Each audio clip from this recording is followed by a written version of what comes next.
historia no contada. Programa de investigación y divulgación histórica. Investigaciones realizadas con pruebas documentales, testificables y monumentales. La historia que no está escrita en los libros oficiales. La historia no contada. Bienvenidos. Amigos, amigas, gracias por el favor de su atención en un programa más de la historia no contada.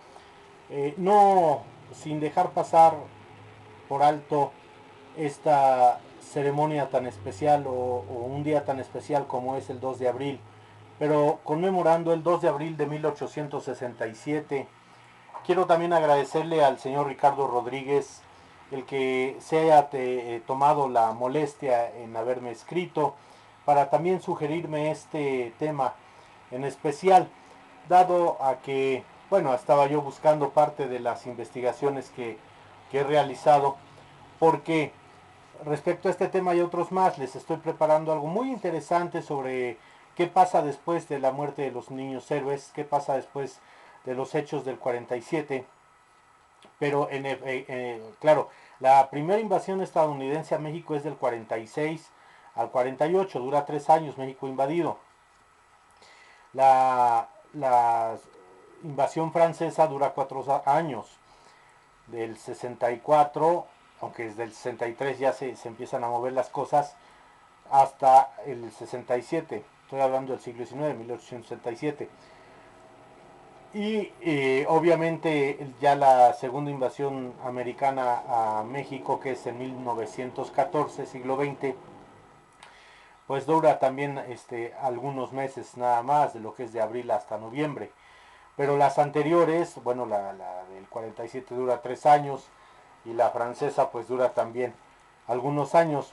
Entonces, los libros de historia, los oficiales, pues sabemos que muchos de ellos nos dicen lo que a muchos intereses conviene que las nuevas generaciones y lo que nosotros aprendimos en la escuela sepamos que es una historia por encimita, no rascándole mucho. Yo me he dado a la tarea de investigar y de buscar qué es lo que pasa después. Por ejemplo, sabemos que el generalísimo don Ignacio Zaragoza muere de tifoidea 4 meses después de la batalla del 5 de mayo. Pero ¿qué pasa después con su cuerpo? Lo entierran en San Fernando y después lo trasladan al monumento que está ahí a la entrada, en esa avenida grande, a la entrada a los fuertes de Puebla, de Loreto y Guadalupe, que por ahí primero se llega a Loreto y después más arribita está el fuerte de Guadalupe. Y tiempo después se trasladan también los restos por ahí de la época de Luis Echeverría, el presidente Echeverría Álvarez, se trasladan los restos de su esposa para que no estuviera solo él, porque aquí en San Fernando, en la Ciudad de México, estaban los dos enterrados, estaban los dos. Entonces primero se iban a Zaragoza y por falta de esa visión, bueno, pues también tiempo después se trasladan los restos de su esposa. Bien, entonces yo me he dado a la tarea de investigar precisamente qué es lo que pasa después. Y por ejemplo, en la época de los niños héroes, Santana, que conste que hice 3 de lo que son los primeros programas de esta serie, de la primera temporada de la historia no contada, habló no haciendo una apología a Santana. Una apología es un discurso a favor de él, no, hablo respecto de Santana, si realmente vendió, como se le acusa o se le dice, de vendepatria, si realmente vendió gran parte del territorio nacional, y si fue héroe o traidor a la patria, todo esto, y son 3 programas. Pero Santana, siempre he dicho, el señor se cosía aparte. Y Santana acusa después al general Nicolás Bravo de que por él, por su culpa, por su mala estrategia, empeñando su honor de militar y haciendo dudar de su honor de estratega militar del general Bravo, pues lo acusa de lo acontecido el 13 de septiembre del 47 en el castillo de Chapultepec.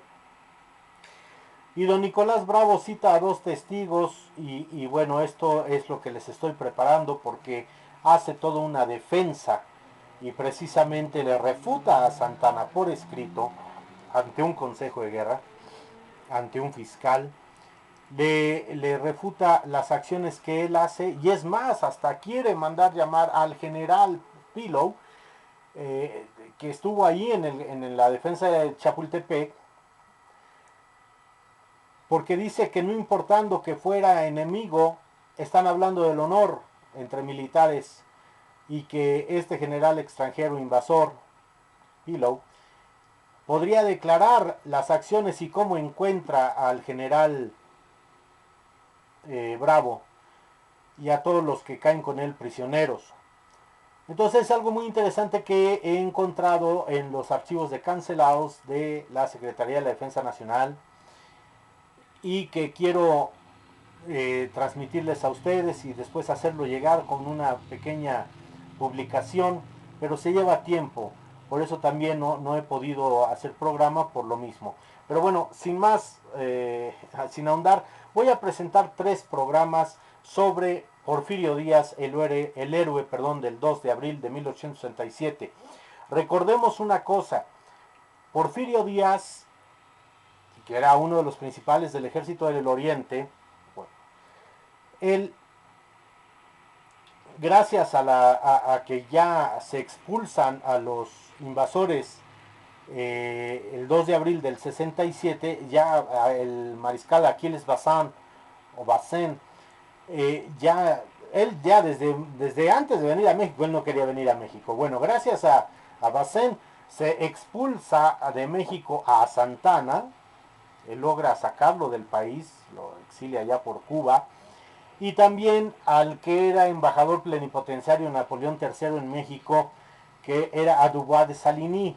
Bueno, como Bazán tenía todo el poder también de Napoleón III en la cuestión militar, y era el que debía apoyar a Maximiliano, pues muy tontamente Maximiliano hubiera obrado mal en haber apoyado a los otros para poder dejar en entredicho a Bazán. Entonces Bazán tiene todo el apoyo de Maximiliano, por lo cual el mariscal Bazán podía ejecutar y hacer y deshacer a su libre albedrío, pero él sabía que esta invasión era una invasión injusta, era una invasión mandatada que no tenía ni pies ni cabeza. Y él es el mismo que le dice a Maximiliano, abdique, vámonos, todavía que tiene usted las fuerzas francesas, imagínese cuando usted esté solo. Y precisamente gracias a esta batalla del 2 de abril es cuando ya Bazán se entera de que Porfirio Díaz ya va hacia él, va hacia Veracruz, ya Bazán está en Veracruz. Todavía en Veracruz Bazán llega a vender los pocos cañones que llevaba, las pocas piezas de artillería de montaña, que son unos cañones pequeños. Bueno, pues ya él ya ahí los termina vendiendo a las guerrillas mexicanas, vamos, él se quiere ir con dinero porque sabe que se va a enfrentar a la guerra con Prusia. Por eso Napoleón III retira las tropas de México, las tropas francesas, porque ya se venía un conflicto muy fuerte con lo que era Prusia. Todavía no se puede llamar Alemania, va a ser mucho después, pero es por eso que lo retiran. Y después a Bazán, bueno, pues también le va muy feo allá en Europa y un partisano le mete una cuchillada en el cachete tiempo después ahí en España y él muere. Pero bueno, se casa con una mexicana, tiene a una niña, esa niña se casa con un oficial francés, tiene a su nieta. Vamos, no fue tan desgraciada, por decirlo así, después de que Bazán sale de México, no fue tan desgraciada su existencia después del encuentro militar bélico con Prusia. Sí se le toma como héroe de guerra, sí es de alguna manera juzgado y sentenciado a ciertas situaciones, pero bueno, eso ya en otra historia se los contaré. El día de hoy, amigos, amigas, y disculpen que me extienda, pero tengo que hacer una antesala de lo que vamos a hablar. Les presento precisamente uno de los generales que estuvo a punto de aprender a Benito Juárez. Recuerden, estamos hablando del Segundo Imperio Mexicano, para ubicarnos en fechas. Estuvo a punto de matar a Porfirio Díaz en muchas batallas, sobre todo en la de Miahuatlán. Y ahí Díaz es donde dice, esta no te la perdono, en otro momento nos vamos a ver. Entonces, estando Márquez en Querétaro y Díaz va hacia Puebla a liberar Puebla, que prácticamente Puebla queda destruida y después de esta batalla queda destruida más Puebla, en sí, en la presidencia del general Díaz, Díaz, ya cuando es presidente, no podía entrar a Puebla, durante 20 años no fue a Puebla. Le vuelven a abrir las puertas de Puebla gracias a lo querida que era doña Carmelita Romero Rubio, su esposa, y gracias a que intercede y a que pide a las grandes autoridades de Puebla, pues que bueno, levanten ese castigo, que él no destruye Puebla porque él haya querido, sino porque había que salvar a la patria.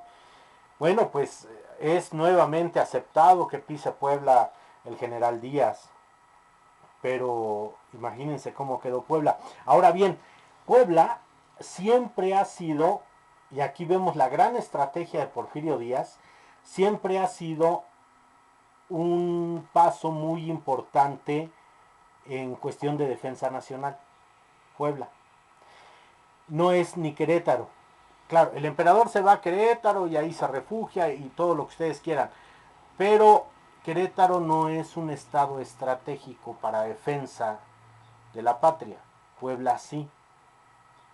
De ahí que por eso existen esos eh, fuertes y por eso había que sacarlos de Puebla vía las cumbres de Acutzingo y de ahí ya se baja a Veracruz, Orizaba, toda esa parte se llega y ya, vamos, están en el Golfo, están ya en el mar. Muy difícil de ahí, por ejemplo, irse hacia Tierra Caliente, a Michoacán, hacia Lázaro Cárdenas, no. Entonces, ¿qué era lo que tenía que salvaguardar? Sabiendo que un mes después iba a terminar el Segundo Imperio el 15 de mayo del 67 y precisamente después de la batalla del 2 de abril, cuando ya no hay fuerzas francesas que defiendan al emperador. Entonces yo hoy les voy a presentar de mis investigaciones precisamente cómo Porfirio Díaz encara, libera Puebla y encara a Leonardo Márquez y lo persigue. Y es una lectura que voy a hacer lo más ameno posible para que ustedes se den cuenta de todo esto. Estamos hablando hacia finales de marzo, 31 de marzo de 1867, y dice así: en la Ciudad de México, Leonardo Márquez logró juntar alrededor de 4,000 hombres de caballería, infantería y artillería, entre los cuales también se contaban cuerpos extranjeros, junto también 3 baterías de distintos calibres y 60 carros de parque. Apenas 3 días después de haber llegado, marchó con sus tropas a Puebla con la intención de alcanzar Querétaro 4 antes y dejó a Santiago Vidaurri a la cabeza del gobierno. Porfirio Díaz mandó establecer un telégrafo militar entre Río Frío y Tlalpan y otro más en Apizaco, en donde también contó con una locomotora. Así podía seguir con precisión los movimientos del Tigre. Las varias semanas de batallar sin resultados estaban a punto de rendir frutos. En realidad Díaz dudaba de salir al encuentro de Márquez y eso significaba levantar el sitio y desmoralizar a sus hombres. La otra opción era retirarse a Oaxaca, pero ello equivalía a desmantelar a sus fuerzas y destruir el armamento para no abandonarlo, con lo difícil que había sido conseguirlo. El 31 de marzo, Díaz se enteró de que Márquez seguía su marcha hacia los llanos de Apan con el objeto de tomar Puebla. de donde había recibido un mensaje de auxilio del general Manuel Noriega, jefe de la plaza. Noriega era jefe de la plaza de Puebla. Díaz se apuró a mandar a los enfermos y heridos a Tehuacán, así como todo el material de guerra que quería resguardar. Márquez y hasta los propios soldados de Díaz interpretaron el movimiento como una retirada hacia Oaxaca cuando ya no fue posible ocultarlo por más tiempo. Díaz convocó a Ignacio Alatorre en su cuartel maestre del Ejército de Oriente y el resto de sus oficiales con el plano de Puebla de Los Ángeles en mano. Confió a cada uno las operaciones que habían de efectuar. Díaz ideó un falso ataque en el convento del Carmen para desviar la atención de los hombres de Leonardo. Le decían también Leopardo, ¿verdad? O el carnicero de Tacubaya, el tigre de Tacubaya, también por cómo se manejaba precisamente Leonardo Márquez, aunque aquí, bueno, en esta situación de apunte dice eso. Y encontrar y concentrar sus fuerzas de protección. Así conseguiría facilitar la entrada a la ciudad de sus 17 columnas de asalto. En total, de la artillería de Díaz contaba con 18 cañones de sitio, de batalla y de montaña.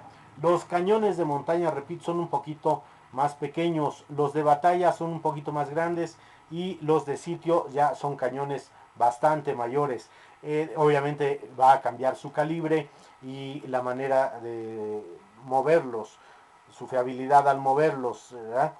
De todas maneras surgen con diferentes efectos que la mayoría de todos son destructivos. Y dice así: además, el ejército republicano logró hacerse de un abundante depósito de parque y de un numeroso tren de artillería. Los republicanos asaltaron las fortificaciones, tomaron las líneas de defensa y se apostaron en las azoteas, desde donde lanzaron granadas y fuegos de artillería. Las fuerzas conservadoras no se esperaban y cometieron el grande error de no cubrir la espalda de los defensores de sus trincheras. La noche del 1 de abril, Márquez y sus oficiales durmieron en la hacienda de Guadalupe con la certeza de que Díaz se estaba retirando, pero se equivocan. El 2 de abril de 1867, a las 3 de la mañana, Puebla fue asaltada de nuevo por Díaz. Las fuerzas liberales contaban con 13 columnas dispuestas a atacar por varios puntos. Las fuerzas conservadoras, al mando de los generales Fragoso y Villagrán, levantaron trincheras al inicio de cada calle y en ellas se había apostado numerosos soldados para crear una línea de fuego. Los bandos enemigos se enfrentaron en combate de gran intensidad y poca duración, apenas unos 15 minutos. A las 6 de la mañana todo había terminado. En ese lapso las calles de la ciudad quedaron regadas de cadáveres de los jefes, oficiales y soldados del Ejército de Oriente. Fueron más de 150 los muertos. Esto yo lo estoy tomando, amigos, amigas, del archivo del general Porfirio Díaz, el tomo 12 de la página 270 de su archivo, de lo que él cuenta en su parte de guerra, ¿verdad? De lo que es su archivo.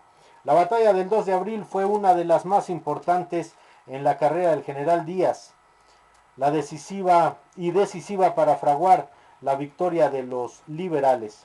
Al hacerse de unos 900 prisioneros, se convertiría en el héroe del 2 de abril. Ese mismo día fueron fusilados cerca de 20 jefes y oficiales conservadores, entre ellos los generales Febronio Quijano y Mariano Trujeque. Díaz escribió: considero esta acción como una de las más importantes de las que sostuve durante la guerra de intervención. Presos del pánico, los hombres de Márquez abandonaron las trincheras y se replegaron a los fuertes de Loreto y Guadalupe, que estaban bien artillados y resguardados por una fuerza considerable. Como Márquez iba dispuesto a apoyarlos, Díaz decidió adoptar la medida de rigor y de energía que en estos casos son verdaderamente indispensables porque influyen de una manera decisiva en la moral de los soldados y que en circunstancias normales parecían crueles y hasta injustificables. Esto es la ejecución de los jefes y oficiales de mayor categoría que habían sido capturados en la plaza de Puebla. Vencidos, los soldados de las huestes de Márquez y los soldados de los fuertes se rindieron el día 4 de abril. El fusilamiento masivo de los oficiales conservadores le había causado al general Díaz mucho malestar, por ello decidió poner fin al derramamiento de sangre mexicana. Todos los prisioneros de los fuertes fueron perdonados, así como los extranjeros a quienes se les permitió embarcarse de regreso a su país o quedarse sin residir en el país, si lo deseaban, con los mismos derechos y obligaciones que los mexicanos. ¿Por qué? Porque había franceses y había austriacos y había belgas. Entonces había precisamente toda esta pléyade de soldados que todavía no se embarcaban con Bazaine, y bueno, pues les toca esta escaramuza, iban camino hacia Veracruz y bueno, les perdona la vida el general Díaz. Márquez iba en camino desde San Nicolás con los hombres que había podido reclutar en la capital. Iban también ingenieros, zapadores, artilleros y ambulancieros. Ignoraba aún que sus hombres habían sufrido una dolorosa derrota en Puebla, que Díaz había cumplido su promesa de vencerlo. El 6 de abril, Díaz y sus oficiales, la infantería y el tren de artillería, emprendieron la marcha hacia Tlaxcala. No detuvieron hasta llegar a Pisaco, en donde sabían que se hallaba el enemigo.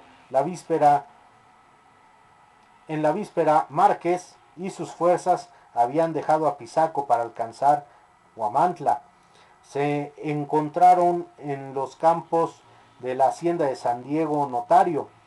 Márquez se había hecho rodear esencialmente de batallones húngaros y polacos al mando del príncipe y coronel Karl Kiepenheuer. Ambas caballerías se enfrentaron con vigor hasta que la de Márquez huyó a ocultarse dentro de la hacienda. Díaz ocupó las columnas aledañas fuera de los fuegos de cañón de Márquez. Mientras recibía ayuda de su infantería, Díaz perdió la batalla aquel día. Lamentó la muerte de 48 de sus hombres, entre ellos muchos oficiales. Sufrió decenas de heridas, como varios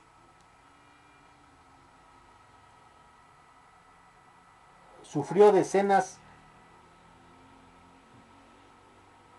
de heridos y contó varios caballos muertos y heridos. Disculpen ustedes si me trabo un poquito en la lectura. Lo que pasa es que recordemos, estoy leyendo documentos del siglo XIX donde precisamente no existe ortografía, y para no hablar vosotros diréis, vosotros, ustedes, estoy leyendo y tratando de hacerlo al tiempo moderno, a los días de hoy, que también es lo que estoy haciendo con lo de los niños héroes, ya haciendo las transcripciones al castellano actual. Entonces disculpen ustedes, ¿eh? Y luego que tengo el reflector de frente, pues es un poquito más difícil leer. Pero bueno, continuamos. Por la noche, al fin llegaron sus refuerzos al molino de San Diego, pero como se presentaron sin cartuchos, el general Díaz mandó a sus ayudantes a Puebla a conseguir todos los cartuchos que pudieran. Al despuntar el alba llegó un carro repleto de ellos. Márquez acampó en la hacienda de Guadalupe el 7 de abril, dejó a sus heridos allí y emprendió la marcha a medianoche en un monte cerca de la hacienda. Resguardó 400 caballos y 600 infantes que había logrado juntar en el Estado de México. Por órdenes de Díaz, el coronel Jesús Lalane se adelantó con sus batallones, el primero, segundo y tercero de cazadores de Oaxaca, con 2 baterías rayadas de montaña. ¿Qué quiere decir? Las baterías rayadas de montaña son cañones de montaña que no son de ánima lisa. ¿Qué quiere decir? Que el cañón sí tiene rayado para que la ojiva, la bala, salga precisamente con un juego helicoidal y no salga y salga para el lado que quiera cuando no se tiene el rayado. Cuando se tiene el rayado ya lleva una dirección y una mucho mejor no se mata el tiro tan pronto, sino lleva ya con ese juego helicoidal. Hagan de cuenta que es como un sacacorchos que se va enrolando en el viento y su viaje, en lugar de ser seco directo, bueno, va haciendo este juego elíptico, por eso. Entonces, baterías rayadas de montaña y los pelotones de artilleros. El coronel fue destrozado entre las haciendas de San Nicolás y San Lorenzo. El 8 de abril Díaz siguió persiguiendo a Márquez en San Gregorio. El Tigre le llevaba un día de ventaja. Aún así, la caballería imperial fue replegada hasta San Lorenzo. Al anochecer del día 9, una fuerza de 5,000 hombres al mando del general Amado Antonio Guadarrama se presentó ante Díaz para apoyarlo. Llegaron desde Querétaro sin aviso estas personas. El tercer programa de esto les comento, va a ser precisamente cómo el general Guadarrama y sus tropas llegan a auxilio de Díaz. Y esa es una entrevista que Ángel Pola, un periodista del finales del siglo XIX, principios del XX, él, teniendo 20 y tantos años de edad, siendo periodista, se dedica a entrevistar todavía a los generales que quedan vivos de la gesta de 1867 y entrevista precisamente a Guadarrama. Y yo en el tercer programa, amigos, amigas, les voy a presentar esa entrevista, cómo llega Guadarrama, el general Guadarrama, al auxilio, a Amado Antonio Guadarrama, llega al auxilio de Díaz. No se pierdan el próximo programa de esta serie de Porfirio Díaz, el héroe del 2 de abril. Muy bien. De inmediato Porfirio Díaz distribuyó las columnas para cercar la hacienda de Márquez. Entendió la estrategia y por la puerta principal sacó una carreta con cajas llenas de dinero, resguardada por 50 húngaros. Los hombres de Guadarrama se lanzaron sobre el dinero y Márquez aprovechó el desorden causado mientras los húngaros defendían el botín a bayonetazos. Huyó a San Cristóbal camino a Texcoco. Díaz lo vio salir y anticipando su movimiento mandó destruir el puente de San Cristóbal, mientras él, seguido por todo el cuerpo del ejército, cabalgaba detrás de su enemigo. Leonardo Márquez intentó cruzar el puente, pero sus carretas se atoraron porque las fuerzas liberales, aun cuando no habían tenido tiempo de demolerlo lo habían dañado considerablemente. Acorralado Márquez abandonó 62 carros cargados de municiones, mandó arrojar al fondo de un profundo barranco toda la artillería, cañones y hasta proyectiles cargados, todo, salvo 2 piezas de montaña que los soldados las pasaron a hombro. Se produjo una tremenda explosión con un estruendo parecido al de los truenos. Los caballos huyeron al monte despavoridos, los soldados ensordecieron. El tigre se apostó al final del puente dispuesto a defenderse, sin embargo huyó cuando calibró la necesidad del ataque. Dejó tras de él toda su infantería, eran unos 2000 hombres.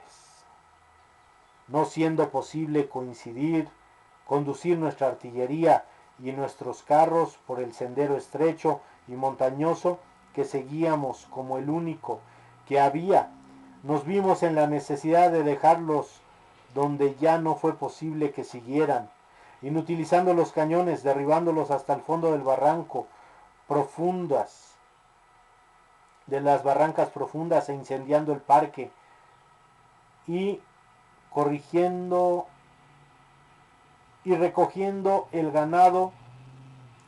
Este es un contratiempo que está expuesto cualquier general, y en la alternativa de que el enemigo me tomara mis cañones por no poder llevarlos adelante o inutilizarlos yo mismo, preferí lo segundo a lo primero. En ello obré conforme a las reglas del arte, porque los autores militares previenen que en sus semejantes casos se destruya todo lo que pueda conducirse para que no caiga en el poder del enemigo.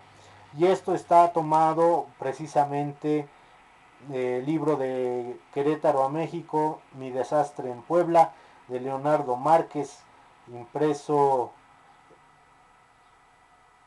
El Imperio y los Imperiales, se llama, en la página 74, este pequeño extracto de cómo él narra que destruye la artillería.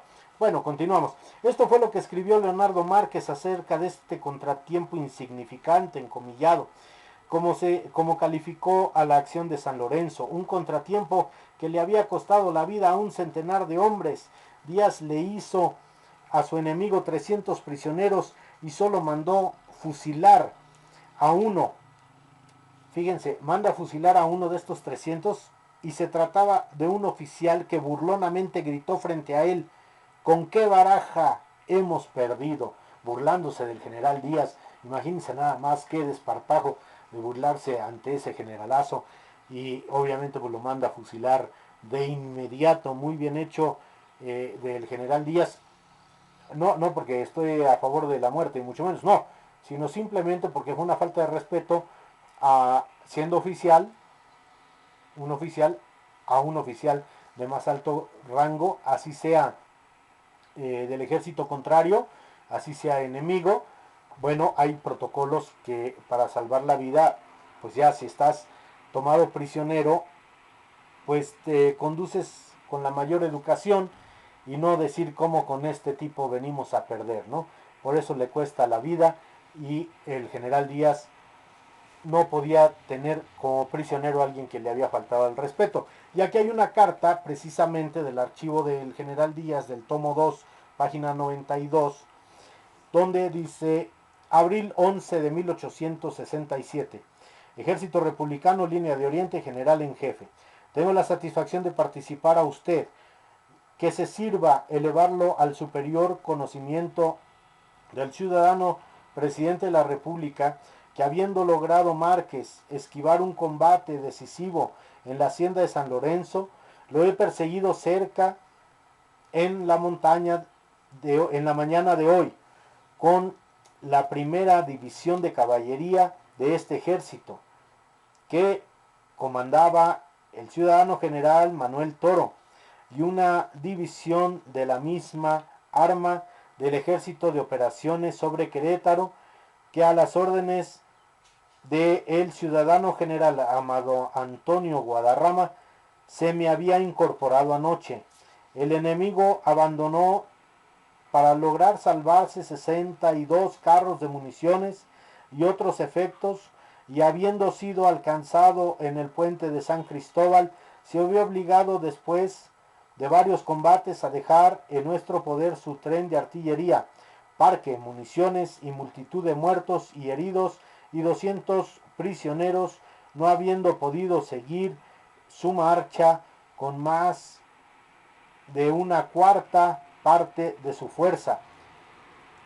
Continuó la persecución por el camino de Texcoco y creo que no llegarán a México más que los jefes oficiales y el cuerpo de austriacos mercenarios que por estar bien montados arribarán hoy mismo a dicha capital. Lo que me complazco en comunicar a usted para su conocimiento y fines consiguientes, con protesta de mi distinguido aprecio, independencia y reforma, Porfirio Díaz. Así es que esta es la parte de guerra que el general Díaz manda para que se entere el presidente Benito Juárez de esta escaramuza que ha tenido con Leonardo Márquez. Dice, ya para finalizar, Díaz mandó a sus ingenieros a que sacaran las piezas de artillería del barranco y persiguió a su enemigo hasta Texcoco. La derrota definitiva de Márquez ocurrió el 10 de abril, camino a Calpulalpan, cuando Maximiliano celebraba el cuarto año de haber aceptado el trono mexicano.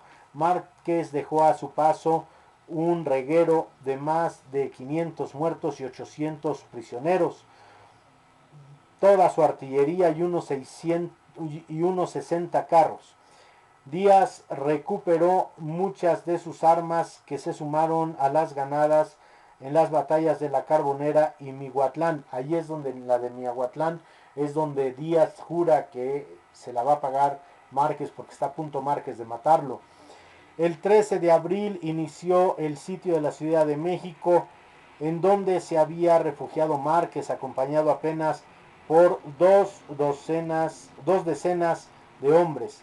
En Querétaro los sitiados conocieron algunas acciones victoriosas como la de Miramón en el Cerro del Cimatario a finales de abril de 1867, pero la derrota decisiva se cernía como un ave de mal agüero sobre el refugio del emperador austriaco, quien para entonces se sentía muy mexicano y había dejado de creer en la abdicación o en el regreso a Europa a bordo de su Novara. En el cimatario, el bravo Miramón, como lo llamó entonces Maximiliano, atacó las líneas enemigas que contaban 10,000 hombres y 20 piezas de artillería. En una hora, las fuerzas imperiales las vencieron y les hicieron 500 prisioneros.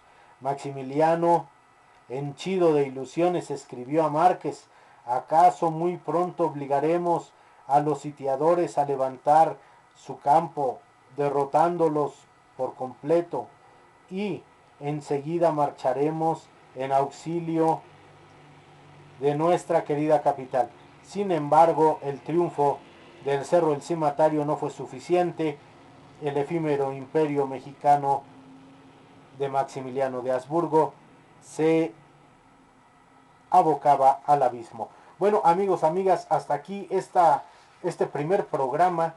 Nada más déjenme decirles que este coronel, que después en unos libros he encontrado que dicen coronel Lalaine, y otros que era general, bueno, lo truenan porque llevaban nada más 1,200 hombres. Y Porfirio Díaz le indica, le da la orden que detenga precisamente a Márquez a como dé lugar, que lo distraiga, que lo retenga ahí, que dé tiempo para que pueda llegar reforzado precisamente el general Díaz a poner orden ahí y sobre todo pues a agarrarlo, a ejecutarlo en batalla. Entonces, y la Laine cumple con ello, pero bueno, pues no le va tan bien a él, ¿no? A veces son esos sacrificios en los campos de batalla que tienen que hacerse. y como tal, así es, quería no dejar pasar desapercibido todo esto. Y bueno, pues ya vemos que Márquez, sin importarle sus tropas, sin importarle a su gente de confianza, más que sus oficiales de su Estado Mayor, que eran los que lo acompañaban, y obviamente eran los que luego no se metían a los combates, como se dice, a los fregadazos tan duros. Bueno, pues son los que de alguna manera llegan a refugiarse a la Ciudad de México. Entonces, miren, la siguiente entrega va a ser la parte de lo que pasa igual. Vuelvo desde en el libro del arte de la guerra en México de 1861 a 1867, esa parte del 2 de abril, pero qué pasa hasta los finales de ese mes de abril de 1867, y la tercera entrega será precisamente esa entrevista al general Guadarrama, la que va a realizar precisamente este gran, pues vamos a decirlo así, gran reportero de la época, que va a ser Ángel Pola, ¿verdad? Y bueno, pues ahí estamos en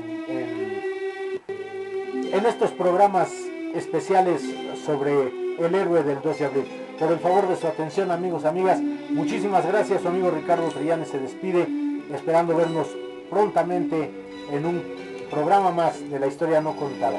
Gracias por el favor de su atención. Hasta la próxima.